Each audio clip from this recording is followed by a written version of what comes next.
back to my YouTube channel, that is Discourse on Law and Politics. So today we are going to have the question paper of the Chhattisgarh Judicial Service Examination, and the paper is of the prelims and from the year of 2004. तो 2004 का paper हम लोग यहाँ पे solve करेंगे, and then we will try to find out that what kind of the questions are coming. So very few days are left for the prelims examination of Chhattisgarh. So if you are preparing for that, then you can go with the answer also with this video, so that you can ascertain that how much you have prepared and where you are left still to work. So this is with we need to start the video here. So if you are first on my YouTube channel, I request to all of you, please subscribe my channel so that you can get more such videos through the YouTube through my YouTube channel. So please press the bell so that you can get the notifications for all my videos. Okay, so let's start the video here.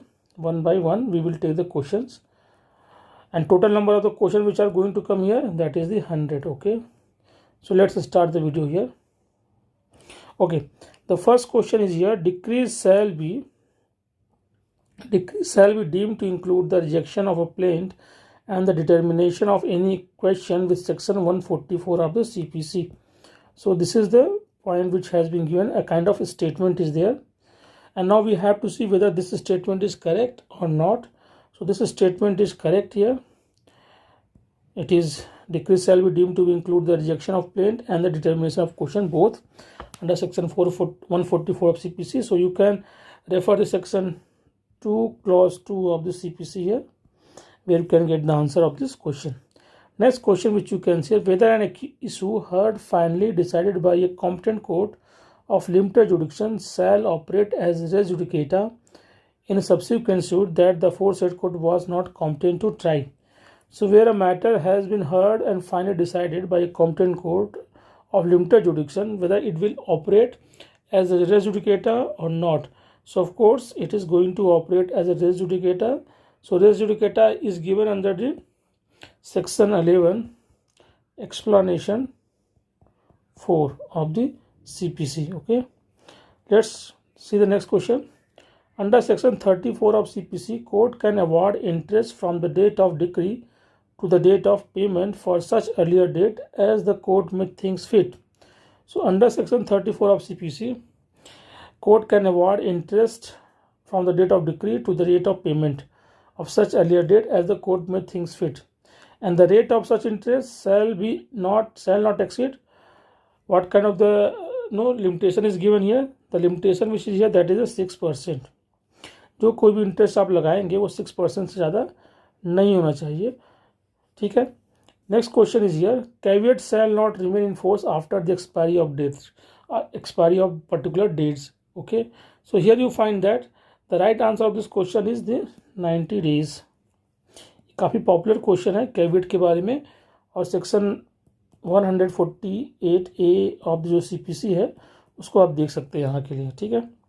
Next question is here: where the plaint has been rejected the plaintiff on the same cause of action can file a suit, can not file a suit, may file a suit, may present with a leave of high court. So yes, he can file a suit, he may file a suit. That is a kind of option is given here, and it is in the order 7 rule 13 of the CPC. Okay, moving to the next question.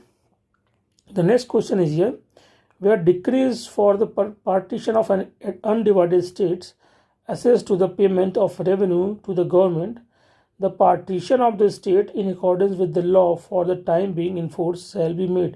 So the question is here that where the decree has been made for the partition of an undivided assets to the payment of revenue to the government, the partition of the state in accordance with the law for the time being in force, the shall be made by whom. तो ये partition का जो decree है उसका जो enforcement है वो किसके थ्रू होगा. यहाँ पे जो ऑप्शंस दिया गया है वो है the naib tehsildar, nazir, collector and commissioner appointed by the court. तो इसका सही उत्तर जो है वो है कलेक्टर के थ्रू ये होगा. तो right answer is this here, the thing is going to happen through the collector. So this is the right answer of this question. Next question which is here: during the proceeding of execution of a decree a question arises as to whether any person is or not the representative of a party, such question shall be determined by whom? कोई किसी का representative है case में या नहीं है, इसका निर्णय कौन लेगा? And the right answer is here the court executing the decree. So this is the B is the correct answer of this question. Okay, so this is the correct answer. Next question is here. In a suit which relates to a railway, the authority to be named as a plaintiff or defendant shall be. So the relates to railway, the authority to be named as a plaintiff or defendant. अगर railway के खिलाफ आप जब कोई बात लाते हैं तो वो किसके नाम से वो होगा, वहाँ पे उसका आंसर देना है यहाँ पे. तो उसका आंसर जो है वो है the general manager of the railway. इसके नाम से आप बात लाएंगे और इसका प्रावधान जो है it is in the section 80 of the CPC. Section 80 of the CPC. Okay. Next question is here. During service of summons, defendant was found absent from his residence and within reasonable time, no chance to get back at his residence. Service of summons may be made on whom? तो यहाँ पे घर में जो है समन जो है defendant देना है, लेकिन वो पता नहीं चल रहा कब तक वो आएगा. तो यहाँ पे समन किसको देना पड़ेगा? तो समन आप जब देंगे it is can be serve to the adult son. Okay, so this is the right answer here. इसका राइट आंसर है. और इसके लिए आप जो है CPC का जो प्रावधान है ऑर्डर 5 रूल 15 ऑफ CPC को आप देख सकते हैं. चलिए अगला question. The next question is in which condition the officer in charge of prison में refuse to produce the prisoner for evidence despites courts order. कब ऐसा हो सकता है कोर्ट के ऑर्डर के बावजूद भी वो वहाँ पे रिफ्यूज कर सकता है उसको प्रोड्यूस करने के लिए? The option which are given where the prisoner is related to ruling party, where the prisoner is ex-minister, and the next is where the prisoner is government servant. Okay, and the last option is where medical officer has certified prisoner is unfit to be removed. So these are the options which are given here, and the right answer is this. The D is the right answer. So just highlight this one where medical officer has certified the prisoner is unfit to be go outside. The next question is here. A suit may be dismissed where after a summons has been issued to the defendant and returned unserved, plaintiff fails to apply for fresh summons for the period of. And the options which are given here 7 days, 60 days, 1 month, 2 months. So the right answer of this question is here. That is how you can find here. That is the 7 days. So this is the correct answer. Okay. Next question. Where any party dies after conclusion and before pronouncing judgment.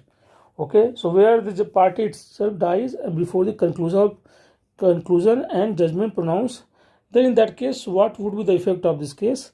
Even then the suit is not going to abate. That means the suit will continue there. Okay, so this is how you can find the provision under the CPC. Okay, moving to the next question. After the passing of decree for payment of money on the application of the judgment debtor, court shall not order the payment of amount of decree shall be made by installments without recording evidence of both parties, without obtaining affidavits from both the parties, without obtaining documents regarding the financial position of the debtor, and the last one without of consent of decree holder. So these are the options are given. So the right answer is this, which I am going to highlight here. That is the D. Okay. This is the right answer. So it can't be done without the consent of decree holder. Next question. Where an indigent person succeed, the court fees shall be recovered. जहाँ पे कोई ऐसा person जिसके पास पैसा नहीं था अब बाद में केस जीत जाता है तो वो कहाँ से पैसा कौन जो है उसका जो है पैसा कहाँ से रिकवर करेगा, कौन रिकवर करेगा? The right answer is by the state government. ठीक है. Next question. Appointment of receivers of any property can be made when. जब अपॉइंटमेंट ऑफ रिसीवर कब होगा? डिक्री से पहले होगा, डिक्री के बाद होगा, या फिर कब होगा? तो इसका आंसर डी है यहाँ पे. It appears to the court to be just convenient whether before or after. तो कोर्ट निर्णय ले लेगा अपने हिसाब से क्या कन्वीनियंट है, पहले करना है या बाद में करना है. तो डी इसका सही आंसर है यहाँ पे. Next question is here. Right of private defence of the body extend to voluntary causing death if the offense which occasions the exercise of right. कब राइट टू प्राइवेट डिफेंस का जो है वो बॉडी यानी causing death तक हो सकता है? तो ये इसका आंसर जो होगा वो होगा पहला ही reasonably causes apprehension that death will be cause, अगर किसी व्यक्ति को लगता है कि किसी के अटैक करने से उसकी डेथ हो सकती है तो वह व्यक्ति तो अपने प्राइवेट डिफेंस में दूसरे व्यक्ति की डेथ को कॉज कर सकता है। Next question is here, which of the following punishment can not be awarded under the IPC, इन सभी पनिशमेंट में से कौन सा पनिशमेंट को जो है आईपीसी में एक जो है आप दे नहीं सकते हैं। तो देखिए फोर्फिच ऑफ प्रॉपर्टी ये तो है, रिगरस इम्प्रिजनमेंट भी है, डेथ भी है, ट्रांसपोर्टेशन फॉर लाइफ नहीं है। तो इसका सही उत्तर क्या हो गया, इसका सही उत्तर हो गया सी, ट्रांसपोर्टेशन फॉर लाइफ। जो देश निकाला उकाला होता था पहले वो सब अब नहीं रह गया।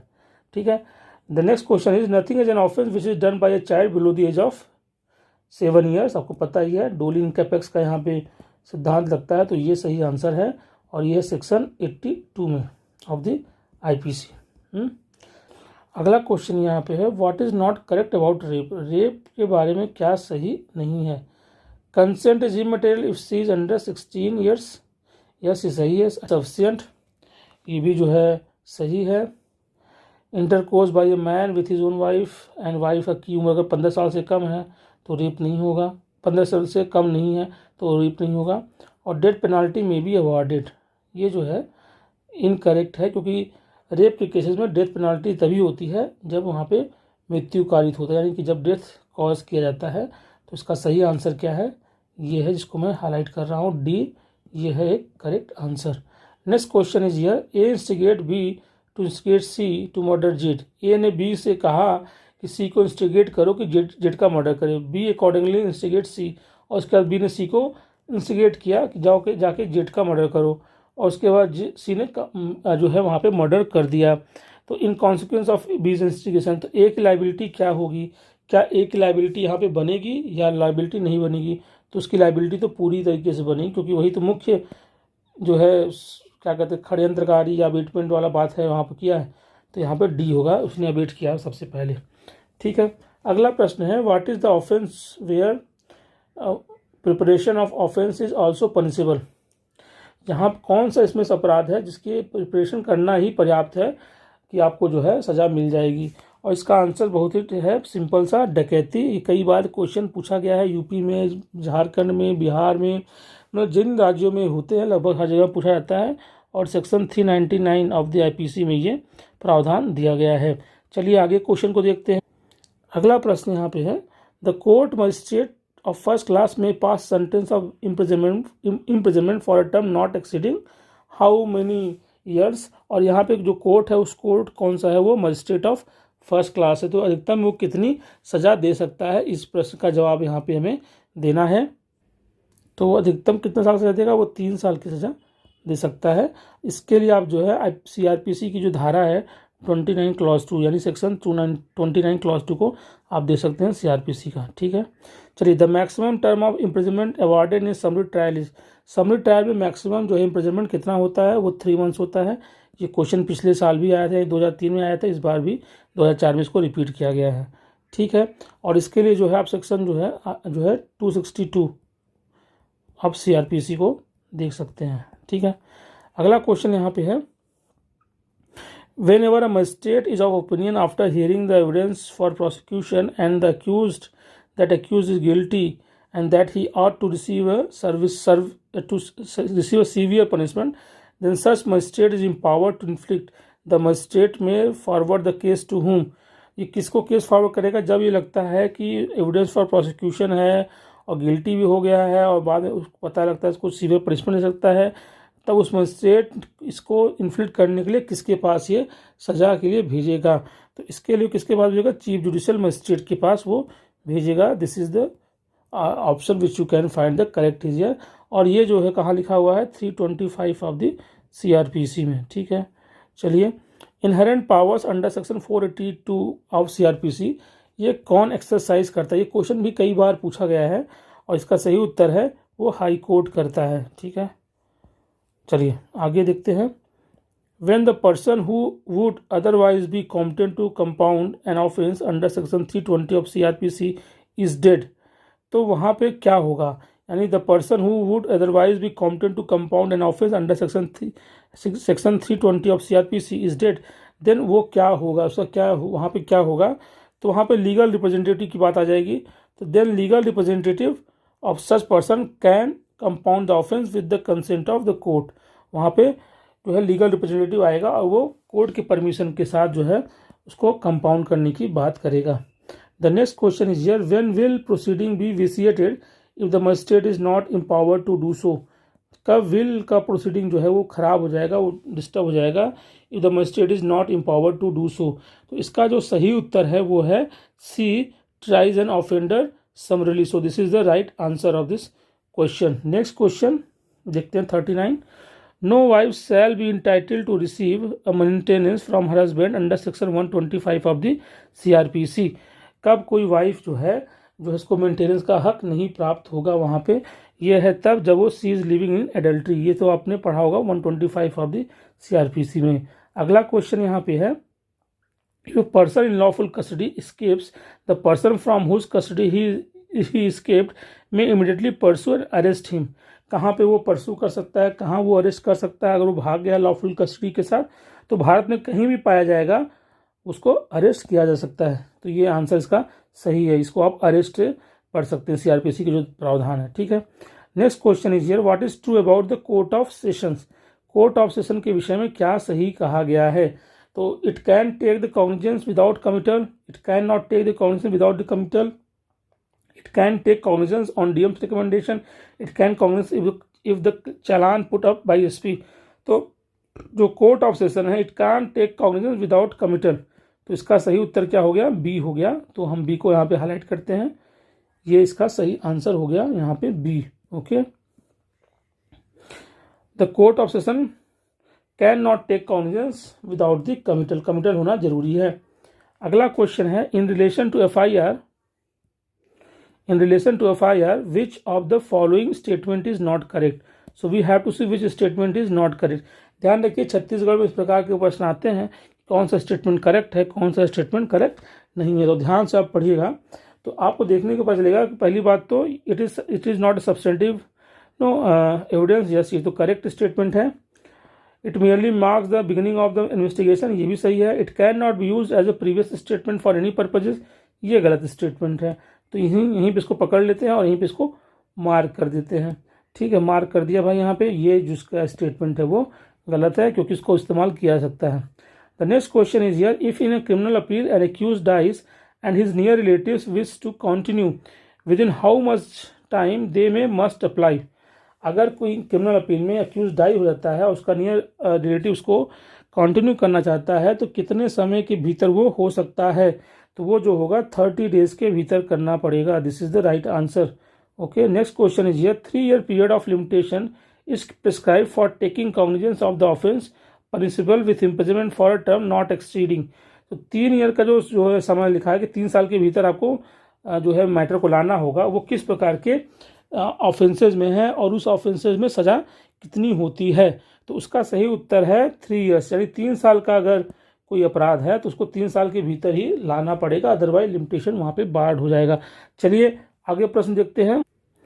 The next is in relation to expression defined section 3 of the Indian evidence act which of the following statement is not correct. इसमें से कौन सा स्टेटमेंट करेक्ट नहीं है जो सेक्शन 3 ऑफ दी जो है इंडियन एविडेंस एक्ट के रिलेशन में कहा गया है। ठीक है, हमें देखना है कौन सा स्टेटमेंट यहाँ पे करेक्ट नहीं है। तो facts include not only physical fact but also psychological fact, ये तो सही है। कोर्ट इंक्लूड्स आर्बिट्रेटर, ये बिल्कुल गलत है। तो यहीं पे पकड़ लेते हैं गलत स्टेटमेंट को और इसको हम लोग हाईलाइट कर लेते हैं, आर्बिट्रेटर जो है वो आता नहीं है। The next question is here, a voluntary confession is admissible in evidence. एक वॉलंटरी कन्फेशन एडमिसेबल होगा, कब होगा? ये क्या पुलिस के सामने होगा या मजिस्ट्रेट के सामने होगा? जी हाँ, ये केवल मजिस्ट्रेट के सामने ही कॉम्पिटेंट होगा, वहीं पे एलिजिबल होगा। अगला क्वेश्चन है, for providing execution of a registered will, for providing execution of a registered will, क्या इसमें से कंडीशन सही होगी? तो इसका सही उत्तर है, B necessary to call at least 1 attesting witness. आपको पता है जब कभी रजिस्ट्रेशन होता है विल का 2 विटनेस चाहिए, उसमें से कम एक को तो बुलाना ही पड़ेगा। तो this is how you can find the right answer of this question is this. Coming to the next question, unless non access is proved the presumption as to legitimacy of any child born during the continuance of a valid marriage between his mother and any man is। जब तक ये दिखाई नहीं देता है कि दोनों के बीच में जो है नॉन एक्सेस था, तब तक क्या माना जाएगा कि मदर और उस मनुष्य के बीच में, यानी जो जो हस्बैंड का उस समय होगा, तो चाइल्ड का जो प्रिजम्पशन होगा वैलिड है या नहीं होगा, ये क्या रिबुटेबल होगा, इरिबुटेबल होगा, प्रिजम्पशन ऑफ फैक्ट होगा, क्या होगा। तो ये तब तक माना जाएगा कि इरिबुटेबल प्रिजम्पशन ऑफ लॉ है, ठीक है, माना ही जाएगा, वो उसका बाप है, ठीक है। अगला क्वेश्चन है यहाँ पे, एडमिशंस आर, एडमिशन का नेचर क्या होता है। तो ये हमेशा जो है कंक्लूसिव प्रूफ तो होता नहीं, लेकिन हाँ ये स्टॉपेल के तरीके से काम कर सकता है, तो ये बी ऑप्शन सही है। अगला क्वेश्चन है, A is charge with travelling on railway without ticket, the burden of proving that A has a ticket is on whom. तो ऑब्वियसली ये जो बर्डन ऑफ प्रूफ ए पे ही आएगा, उसको ही साबित करना पड़ेगा कि उसके पास टिकट है, टिकट चेकर के पास नहीं होगा, ठीक है, टीटी के पास नहीं होगा। Next question is here, a document is said to be in the handwriting of A, that document is produced from proper custody if the document is purporting or proved to be। कितने साल पुराना document माना जाएगा कि वो जो है hand written है, और अगर इतने साल पुराना है और कितने साल तक उसकी कस्टडी में होगा। तो ऑफ कोर्स यहाँ पे जो क्वेश्चन आएगा 30 ईयर्स, ये तो क्वेश्चन कई बार पूछा गया है प्रिजम्पशन ऑफ डॉक्यूमेंट के लिए कि वैलिड उसके पास है, सही डॉक्यूमेंट है, तो वो 30 ईयर्स होगा। तो आप यहाँ पे देख सकते हैं, ठीक है। What number of witnesses will be required for the proof of any fact, कितने विटनेस की जरूरत पड़ेगी किसी बात को साबित करने के लिए। कोई नो पर्टिकुलर नंबर है, कोई ऐसा कुछ लिखा ही नहीं है एविडेंस एक्ट में, कितने एविडेंस लाएंगे तभी बात आपकी साबित होगी। तो इसके लिए आप section 134 of the Indian evidence act को देख सकते हैं। Next question is about the leading question. Leading question क्या है और कब इसको आस्क कर सकते हैं, कब कहाँ पूछा जा सकता है। तो आपको पता ही है, ये पूछा जा सकता है इन द क्रॉस एग्जामिनेशन, ठीक है। और इसके लिए आप जो है सेक्शन जो है 143 of the Indian evidence act को आप देख सकते हैं, ठीक है। अगला प्रश्न है which of the following statement is correct, इसमें से कौन सा स्टेटमेंट करेक्ट है, ठीक है। हमें केवल इसमें देखना है करेक्ट स्टेटमेंट क्या है, यानी बाकी जो है एक ही करेक्ट है और बाकी क्या है, सब गलत के गलत है। तो estoppel is rule of evidence, ये तो सही नहीं है, ठीक है। Estoppel from form record constitute bar of res judicata, ये सही स्टेटमेंट है, ठीक है। Estoppel form record constitute res judicata, this is the right answer of this question, ठीक है। The question is whether A committed a crime at Kolkata on certain day, the fact that day A was at Chennai is relevant. तो ये किसके काम आएगा। वो कहा जाता है कि भाई ना आप उस दिन अपराध के दिन वहाँ पे थे या उस पर्टिकुलर दिन वहाँ थे, लेकिन वो जो पर्सन है, जो विटनेस है, वो कह रहा है कि हम कहीं और थे। तो ये कब कहाँ पे रेलिवेंट होता है, तो ये क्या होगा, as it makes the existence of fact issue highly improbable, इसको बोलते हैं प्ली ऑफ एलबी, कि हम कहीं और थे उस दिन, इसलिए बोल सकते हैं। और इसका पता ही आपको सेक्शन 11 जो है इंडियन एविडेंस एक्ट को आप पढ़ सकते हैं। अगला क्वेश्चन है, a person someone to produce a document, when produce the document then a person, just I am repeating again, a person summons to produce a document, when produces the document then he becomes becomes a witness or he does not become witnesses। क्या होगा, वो यही होगा जो D option है, he does not become witness and cannot cross examine unless until he is called as a witness।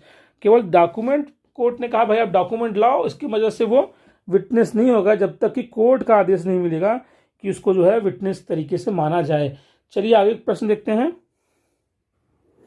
The next question is the examination after the cross examination of witness by the party who has called is called, यानी after the cross examination के बाद जो जिस party ने उसको witness तरीके से बुलाया, उसको दोबारा वो जो है एग्जामिन करता है, उसको क्या बोलते हैं। तो उसको दोस्तों बोलते हैं री एग्जामिनेशन। ये है सी ऑप्शन जो है वो करेक्ट है। और इसके लिए आप जो है section 137 of the Indian evidence act को आप देख सकते हैं। चलिए अगला प्रश्न, which of the following is not an accommodation as defined in section 2A of the GGAC, ठीक है। GGAC है छत्तीसगढ़ जो है रेंट एकोमोडेशन एक्ट जो है, उसके अकॉर्डिंग क्या जो है वो एकोमोडेशन का हिस्सा नहीं बनता है। तो वो है एग्रीकल्चर लैंड, भाई यहाँ तो बनेगा नहीं, यहाँ कौन रह सकता है, जमीन कोई थोड़ी नहीं रहेगा, घर में रहेगा, शॉप में रहेगा, गुमटी में रहेगा, ठीक है। Who is not a land Lord for the purpose of section 23J of the GGAC act, ठीक है। कौन इसमें लैंड लॉर्ड के तरीके से नहीं माना जाएगा, और वो है a servant of any government, ये लैंड लॉर्ड के तरीके से नहीं माना जाएगा। अगला प्रश्न है, when an order for the eviction of a tenant is made on the ground that the residence for himself, the landlord shall not be entitled to obtain possession thereof before the expiration of the period of। तो जब eviction की बात आएगी तो कम से कम भाई landlord को तो थोड़ा वेट करना पड़ेगा, और उसको कम से कम कितना वेट करना पड़ेगा, 2 महीने का वेट करना पड़ेगा। अगला क्वेश्चन है, no court shall take cognizance of an offence punishable under accommodation control act unless the complainant in respect of offence has been complain in respect of the offence has been made. तक कब तक नहीं होगा, जब तक कि complain उस offence के बारे में मेंशन नहीं किया गया है। कितने दिन के भीतर, वो जो उसका आंसर है वो है 3 महीने के भीतर ही इसको जो है ऑफेंस होने से शुरू होने के 3 महीने के भीतर करना पड़ेगा, नहीं तो उस मैटर को कॉग्निजेंस लेगा ही नहीं। ठीक है। Next question, after the service of notice of demand no suit for eviction of tenant on the ground of default in payment of arrears of rent shall be instituted until the expiration of। तो ये कब expiration होने के बाद जो है उसके बाद नहीं होगा, तो जब तक उसको एक्सपायर होना जरूरी होगा वहाँ पे, तो उसका आंसर है डी 15 डेज। ठीक है। Next question is here, the rent controlling authority should not below the rank of. तो रेंट कंट्रोल अथॉरिटी होगा उसका रैंक कम से कम इतना तो होना ही चाहिए, और रैंक क्या है, वो कम से कम डिप्टी कलेक्टर के बराबर हो, तभी वो रेंट कंट्रोल अथॉरिटी बन सकता है। अगला प्रश्न है, a landlord making false the frivolous applications under section 23 of the accommodation act may be settled with the compensatory cost not exceeding, and the answer of this question is here, that is the 6 month. ठीक है, ये right answer है। The next question is here, essential supply enjoyed by a tenant in respect of the accommodation let to him is cut off by the landlord, who will make an order to restore such supply। इसमें से कौन order करेगा इसको, इस supply के लिए, restore करने के लिए, और इसका आंसर जो है वो है रेंट कंट्रोल अथॉरिटी। ये जो है रिस्टोर करने का कोशिश करेगा। Next question is here, on the complain of tenant if he satisfied that the landlord without any reasonable cause refuse to accept rent, he may levy on landlord a fine who is he। तो कौन कर सकता है ये करने का जो right किसके पास है, वो है रेंट कंट्रोलिंग अथॉरिटी। जो कुछ भी हो रहा है भाई इस एक्ट के अंतर्गत रेंट कंट्रोल अथॉरिटी का ही बड़ा इंपॉर्टेंट रोल है। ठीक है। No court shall take cognizance of an offence punishable under the accommodation control act unless the complain in respect of offence has been made within कितने दिन के अंदर कंप्लेन होना चाहिए, अगेन वो 3 मंथ्स का होना चाहिए। यहाँ पे देखिए, यहाँ पे भी जो है 3 महीने का होना चाहिए। ठीक है। अगला क्वेश्चन यहाँ पे है, which is not the immovable property. इसमें से कौन सा इमूवेबल प्रॉपर्टी नहीं है, तो इमूवेबल प्रॉपर्टी के लिए ग्रोइंग ग्रास तो नहीं हो सकता। ठीक है, आपने टीपी एक्ट पढ़ा होगा, टीपी एक्ट वहाँ पे भी ये लिखा हुआ है। In which of the following case a transfer of immovable property can be made without the writing. कब ऐसा हो सकता है कि आप किसी इमूवेबल प्रॉपर्टी को ट्रांसफर करें बिना किसी लिखा पढ़ी के, तो ये कब हो सकता है लिखा पढ़ी के बगैर, जब lease from a term of 11 months के लिए, जब आप 11 महीने के लिए लीज पे देते हैं। चलिए अगला प्रश्न देखते हैं। दोस्तों इस बात का ध्यान रखिए, जो क्वेश्चन आए हैं ना उनको तो आप गलत करिए ही मत, मतलब इनको तो रट डालिए एक तरीके से। ठीक है, इसका आंसर ठीक है, थोड़ा बहुत ऑप्शन हो सकता है चेंज हो जाए, लेकिन इन प्रश्नों को अच्छे से आप पढ़ लीजिए, गलत नहीं होने चाहिए एग्जाम में अगर आ जाते हैं तो। The doctrine of lis pendens applies where. Lis pendens कहाँ अप्लाई होता है, लीज पेंडेंस तभी अप्लाई होता है जब transfer is made after the decree but before the filing of an appeal, तभी जो है लीज पेंडेंस अप्लाई होता है। और ये लीज पेंडेंस वर्ड ही है पेंडिंग ऑफ द सूट। ठीक है, तभी ये मैटर चलता रहता है अपील होने से पहले। चलिए the next question is here, what kind of the property is transferable. किस प्रकार का जो प्रॉपर्टी है वो जो है ट्रांसफरेबल हो सकता है। तो if any kind of property if not protected by law, तो सारे प्रॉपर्टी जो है ट्रांसफरेबल है जब तक कि उसे कोई कानून मना नहीं करता है। चलिए अगला प्रश्न देखते हैं, और यहाँ पे आप जो है सेक्शन 6 दे सकते हैं। हाँ, तो चलिए अगला प्रश्न देखते हैं। Attested in relation to an instrument means and he shall be deemed always to have been attested by at least how many witnesses. तो ये क्वेश्चन भाई कई बार आ चुका है, तो इसका आंसर है 2 विटनेस की जरूरत पड़ती है। अभी आपने देखा ही है कि एविडेंस जब रजिस्ट्रेशन डॉक्यूमेंट के लिए होता है 2 विटनेस होते हैं, उसमें किसी एक को बुला के भी आप विटनेस ले सकते हैं। ठीक है, वो काफ़ी है उसके लिए। ठीक है, the next question is here, weather a transfer can be made in favour of unborn person. क्या ऐसे किसी के बारे में जो है ट्रांसफ़र किया सकता है जो कि पैदा ही नहीं हुआ है। क्या उसके बारे में ट्रांसफ़र किया सकता है? यस, वो किया जा सकता है। केवल कब? जब आप उसके नाम पे कोई ट्रस्ट क्रिएट करे होंगे तो हो सकता है। और इसके लिए आप सेक्शन 13 जो है ऑफ द टीपी एक्ट यानी टीपीए को आप देख सकते हैं। चलिए अगला प्रश्न है, a mortgage by deposit of title deed is called. A mortgage by title deed यानी आपने टाइटल डीड को सबमिट कर दिया है, उस प्रकार के मॉर्गेज को क्या कहते हैं? उस प्रकार के मॉर्गेज को बोलते हैं इक्विटेबल मॉर्गेज। ठीक है, C. The next question is here, a lease of immovable property from year to year is terminable on the part of either lessor और लेसी बाई, यानी जहाँ साल से साल का चलता है लीज, वो कब टर्मिनेट हो सकता है, किसके द्वारा? लेसर और लेसी के द्वारा। कितने महीने के नोटिस देने पे वो जो है लीज जो है ख़त्म हो सकता है? उसका आंसर है 6 मंथ। तो B is the correct answer. अगला क्वेश्चन है, which of the following transfer is valid. इनमें से कौन सा ट्रांसफ़र जो है वो वैलिड है, हमें ये देखना है। इन जितने भी ट्रांसफ़र है इसमें से कौन सा वैलिड है? इसका सही आंसर है ये, अनरजिस्टर्ड यूसुफ्रक्ट मॉर्गेज फॉर ₹19। ये 100 रुपये से कम का प्रॉपर्टी है तो बिना रजिस्टर किए भी आप उसको ट्रांसफ़र कर सकते हैं, तो ये करेक्ट है। ठीक है, next question is here, in which of the following cases a lease of immovable property does not determine. क्या इनमें से किस प्रकार के लीज के केस में immovable property does not determine, खत्म नहीं होता है, वो कब नहीं होता है? तो the option which are given here among this, the right answer is this, on the service of a notice of guilt. केवल इसको देने से जो है वो जो है लीज खत्म नहीं होता है इमूवेबल प्रॉपर्टी का।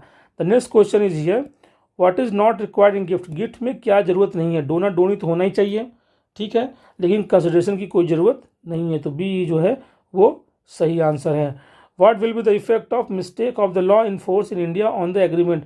मिस्टेक ऑफ लॉ अगर होता है तो उसका क्या प्रभाव पड़ेगा एग्रीमेंट पे? तो उसका तो कोई भी प्रभाव नहीं पड़ेगा, इसलिए क्या होगा, वो नॉन वाइडेबल होगा। ठीक है, और इसके लिए आप section 21 of the Indian contract act को देख सकते हैं। अगला क्वेश्चन है, A promise for no consideration to give to B for ₹100 for 1000 rupees agreement is. तो वो बिना किसी कंसिडरेशन के साथ प्रॉमिस करता है और वो वहाँ पे 1000 रुपये देने की बात करता है, और ये नो कंसिडरेशन का मामला है, तो आपको पता है ये बिना कंसिडरेशन के क्या हो जाएगा, ये वाइड हो जाएगा। ठीक है, अगला क्वेश्चन यहाँ पे है, which of the following is not a quasi contract. इन जितने रजिस्ट्रेशन दिए इसमें से कौन सा क्वाजी कॉन्ट्रैक्ट नहीं है, इसका आंसर देखना है। और यहाँ अगर आप देखें तो ये जो है ये तो क्वाजी कॉन्ट्रैक्ट है। Obligation of person enjoying benefit of non gazetted act, ये भी है, जब उसके पास होगा तो उसको वापस करना पड़ेगा। Responsibility of finder of goods, ये भी क्वाजी कॉन्ट्रैक्ट है।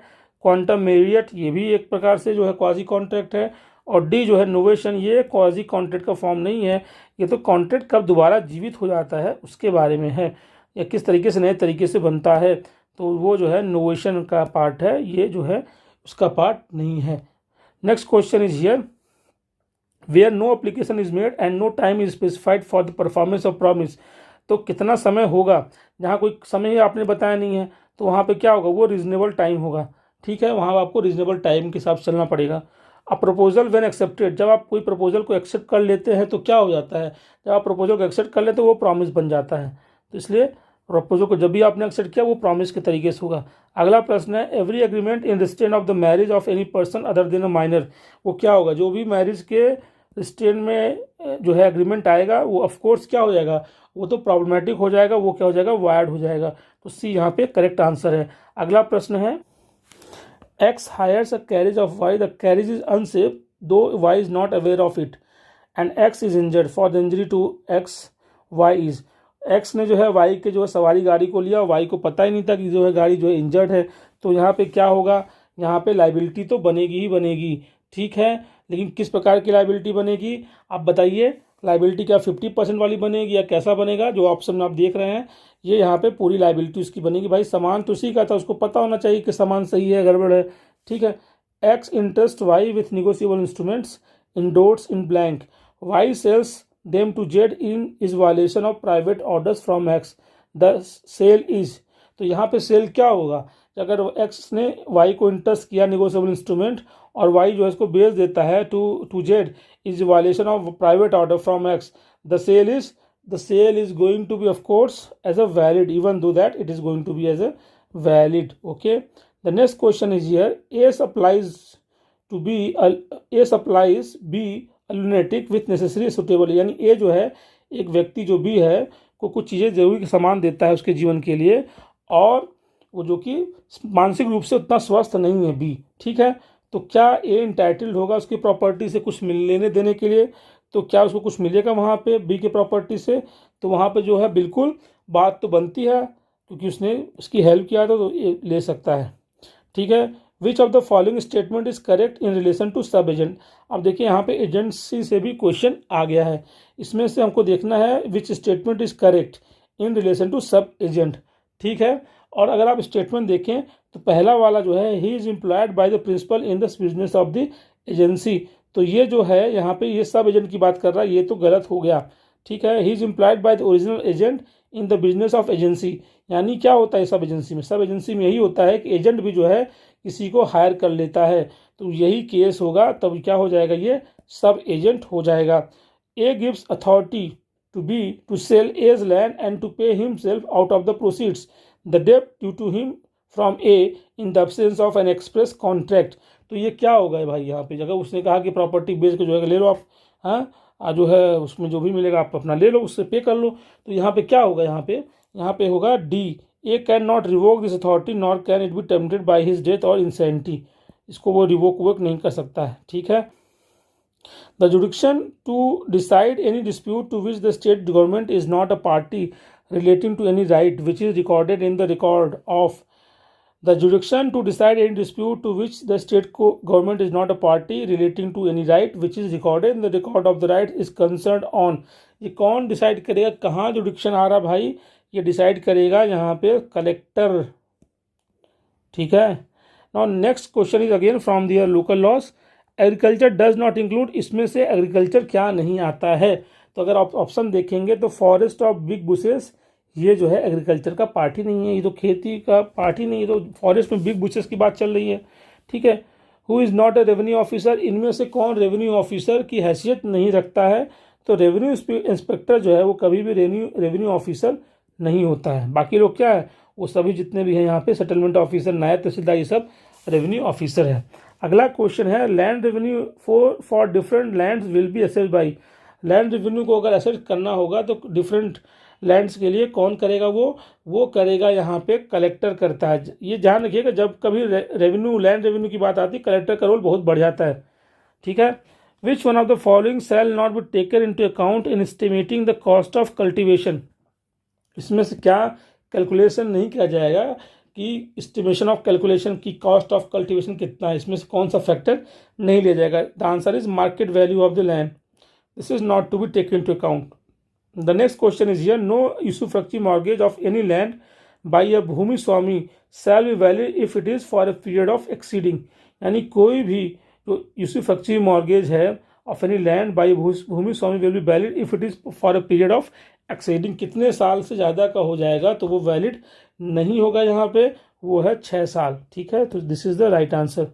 The next question is here, where bhumi swami desires to take his land back possession whereof was taken by the Tehsildar under section 176 of the Land Reserve Code, he should supply within, तो वो कितने दिन उसको supply करने की जरूरत पड़ेगी, वो है 2 years, ठीक है, 2 साल from the commencement of the next agriculture year, तो इसका आंसर ये होगा। चलिए अगला प्रश्न देखते हैं। अगला प्रश्न यहाँ पे, in respect of which of the following matter jurisdiction of civil court is not excluded, इनमें से किस मामले में जो है सिविल कोर्ट का जो है जुडिक्शन को बाहर नहीं करते हैं, यानी सिविल कोर्ट के जुडिक्शन में आएगा ही आएगा, वो है restoration of possession to an occupancy tenant, ये जो है सिविल कोर्ट का ही मामला रहेगा। The next question is here, for recovery of arrears of land revenues the following shall not be attached and sold, इसमें से क्या किस प्रॉपर्टी का जो है कुर्की अटैच और सोल्ड नहीं करेंगे लैंड रेवेन्यू के लिए, तो इसका आंसर आपको पीछे से मिल ही रहा होगा, तो वो क्या, less than 6 hectares of land held by the defaulter in any scheduled area, तो ये जो है यहाँ के जो लोकल लॉज के हिसाब से है, और सीपीसी में भी ये प्रावधान है लेकिन वो दूसरे मामलों में है, लेकिन यहाँ पे ये दूसरे प्रकार से ये यहाँ के जो लैंड कोड है उसके अकॉर्डिंग बताया जा रहा है। The term of settlement shell not be less than, तो सेटलमेंट का जो टर्म हुआ है वो किससे कम का नहीं होना चाहिए, कितने साल का कम से कम होना ही चाहिए, इसका आंसर क्या होगा, इसका आंसर यही है जो मैं बता रहा हूँ, वो 30 साल, ठीक है, ध्यान रखिएगा, ये इसका ध्यान रखिए, इसका आंसर जो है वो है 30 वर्ष, ठीक है। चलिए लास्ट क्वेश्चन, और इसको सॉल्व करने से पहले आप सबसे मेरा निवेदन है कि आप हमारे चैनल को सब्सक्राइब कर लें, press the bell so that you can get the notification and you will get more such videos. So please subscribe the channel. Okay, चलिए last question. Where the Bhumi Swami effects a mortgage, the total amount of interest under section 165 clause 3 of the land revenue code court shall not exceed. कितने से ज़्यादा, जहाँ पे उन्होंने भूमि स्वामी ने एक mortgage किया है और वो उसका जो इंटरेस्ट बन रहा है वो section 165 clause 3 of the code के हिसाब से एक्सीड नहीं करना चाहिए. इससे ज़्यादा वो है half of the principal amount, यानी प्रिंसिपल अमाउंट से ज़्यादा का जो है उसमें जो है इंटरेस्ट ना बने, यानी ज़्यादा ब्याज नहीं दे सकते. यानी 1000 रुपये का है तो आप जो है प्रिंसिपल अमाउंट है तो 500 से ज़्यादा का इंटरेस्ट नहीं आप बना सकते हैं. तो इस प्रकार से ये रहा पूरा वीडियो. ये वीडियो को मैं थोड़ा जल्दी बनाया है, लेकिन दोस्तों मैं आपसे रिक्वेस्ट करता हूँ जितने भी क्वेश्चंस हम लोग यहाँ पे सॉल्व कर रहे हैं, आपसे रिक्वेस्ट है कि आप सारे क्वेश्चंस को जो है ज़रूर से ज़रूर सॉल्व कीजिए मेरे साथ, और इन क्वेश्चन को बिल्कुल इंश्योर कीजिए कि गलत तो होने ही ना पाए, इन क्वेश्चन को इनकरेक्ट होने ही ना दे अपने एग्ज़ाम में अगर आते हैं. और मैं बार बार बोलता हूँ, इतिहास और क्वेश्चन पेपर्स में पूछे गए क्वेश्चंस अपने आप को दोहराते हैं, तो इसलिए ध्यान रखिएगा, दोहराया ही जाएगा. चलिए, with this I hope that you all have enjoyed this video, and thank you to all for joining this video and watching this video. Thank you. We will meet with another video on the Chhattisgarh Judicial Exam. Thank you.